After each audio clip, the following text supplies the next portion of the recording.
जय हिंद एवरीबॉडी। मैं Sandeep Solanki Khandwa headquarter MP से एरिया मैनेजर। मैं अपने अनुभव के रूप में आपसे कुछ शेयर करना चाहता था। उसके लिए मैं आपके सामने वीडियो पे आया हूँ। मैंने अपने प्रोडक्ट जियो लाइफ के प्रोडक्ट में एक प्रोडक्ट का लेना था, लेकिन मैं दो प्रोडक्ट का ले रहा हूँ क्योंकि ये दो प्रोडक्ट ही मैंने आजमाए थे और मुझे उसका रिज़ल्ट बहुत शानदार मिला। वो दोनों प्रोडक्ट में वीगर और जियो राइजा है। ये दोनों प्रोडक्ट मैंने गेहूं की फसल में अपने एक किसान को दिया था।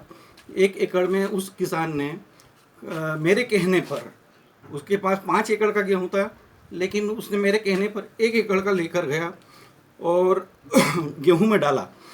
चूँकि हमारे यहाँ गेहूं एक लोकोवन वैरायटी बोई जाती है जो उत्पादन कम आता है, लेकिन वो खाने के लिए काम में आती है।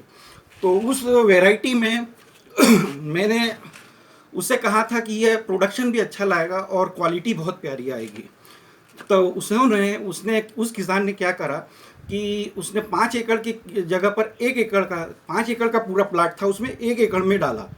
वो 4 किलो जियो राइजा और 250 ग्राम वीगर लेकर गया। और उस वैरायटी की जो लोकोवन वैरायटी है उसका मैक्सिमम यील्ड है वो 16 कुंटल पर एकड़ आता है। अब जब 8 दिन 10 दिन हो गए, मेरे को लगा कि यार ये किसान का डबल से रिपीट आना नहीं हुआ। तो मैंने उसको फ़ोन लगाकर पूछा कि भैया आपके खेत का क्या हालचाल है और आप उस प्रोडक्ट के बारे में मुझसे दूसरी बार कोई चर्चा नहीं करी। तो उन्होंने कहा कि भाई साहब, मैं आपके कहने पर 1 एकड़ का ले गया था, लेकिन बाद में मैं 5 एकड़ का और ले गया और दूसरे प्लाट में मैंने वो डाल चुका हूँ। तो अगर आप चाहो तो इसको देखने के लिए आ सकते हो।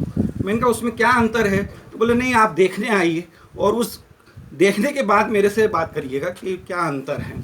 मैं चूँकि पास का ही गांव था तो मैं उस गांव पहुंच गया और मैंने उस गांव में उस किसान को लेकर खेत पर गया। तब देखा कि उस खेत में जाने के बाद मुझे वो जो 1 एकड़ का खेत है जिसमें 250 ग्राम वीगर और 4 किलो जियो राइजा डाला था, वो अलग ही दिख रहा था। जब मैं पास में जाकर कन से गिनने की लगा तो उसमें देखा मैंने 21 टेलरिंग, 21 कूचा एक साथ दिखा एक एक प्लांट में। और दूसरी जहाँ पर नहीं डला था वो 4 में गया तो 16 12 ऐसा कंसा दिखा। तब मैंने उससे कहा कि मैंने कहा भैया इसका आपको जो रिज़ल्ट मिला है इसका एक टेस्टिमोनियल बना लेते हैं। तो वो बोले दादा आप कल आइएगा, मैं कल टेस्टिमोनियल भी बनाकर आपको दे दूंगा। और इस प्रकार से मैंने उस व्यक्ति का टेस्टिमोनियल भी बनाया और आपको ये एक्सपीरियंस शेयर कर रहा हूँ कि उसके यहाँ पर 20 कुंटल पर एकड़ का एवरेज आया। वो उस जो 4 एकड़ में नहीं डाला था वहाँ 15 कुंटल पर एकड़ का एवरेज आया। तो इस प्रकार से ये प्रोडक्ट अब आने वाले समय में मिलकर आ रहा है, मतलब वीगर प्लस जियो राइजा, वीगर राजा। तो ये है प्रोडक्ट वीगर राजा के रूप में जब आ रहा है तो मुझे इसका गेहूं पर बहुत अच्छा स्कोप दिख रहा है। जय हिंद।